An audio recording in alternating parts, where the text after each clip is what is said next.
నా చిన్నప్పుడు నాకు డాగ్స్ అంటే చాలా ఇష్టం. నాకు, మా అమ్మకి, ఇంట్లో వాళ్ళందరికీ ఇష్టమే. మేము డాగుల్ని పెంచుకున్నాము. ఒకటి పెంచుకున్న తర్వాత అది చనిపోతే ఇంకొకటి కూడా తెచ్చుకున్నామనమాట. అది చనిపోయింది. ఇంక డాగ్స్ అప్పటి నుంచి తెచ్చుకోలేదు. ఇంక మ్యారేజ్ అయిన తర్వాత డాగ్స్ మీద ఇంట్రెస్టే పోయిందనమాట. అప్పట్లో డాగ్స్‌కి టీకాలు, వ్యాక్సిన్‌లు ఎలాంటివి లేవు. రేబీస్ వ్యాధి అనేది కూడా తెలీదు. అప్పుడు నాకినా, కొరికినా పెద్ద పట్టించుకునేవాళ్ళు కాదు. కానీ ప్రస్తుతం ఉన్న కాలంలో కుక్కలు నాకినా, అవి కొరికినా చాలా డేంజరు.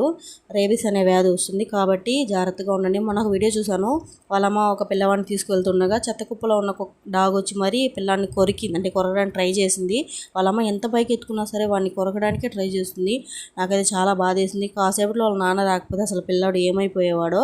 కాబట్టి పిల్లల్ని బయట పంపించే ముందు జాగ్రత్తగా ఉండండి. మీరు కూడా పిల్లలతో ఉండండి. చిన్నపిల్లలు ఉన్నప్పుడు మీ ఇంట్లోనే పెట్టుకొని లాక్ అంటే వేసుకొని ఆ పేరెంట్స్ ఉండండి. పిల్లల్ని అయితే బయట పంపించొద్దు. ఎవరితో బయట పంపించొద్దు. పక్కింటికి కానీ ఎక్కడికి పంపించొద్దండి. పిల్లల్ని చాలా జాగ్రత్తగా చూసుకోండి. డాగ్స్ అనేవి ఎప్పుడు ఎలా ఉంటాయో కూడా మనకు తెలీదు. ఓకేనా? సో బీ కేర్ఫుల్గా ఉండండి. ఓకే, నచ్చితే లైక్ చేయండి. బాయ్.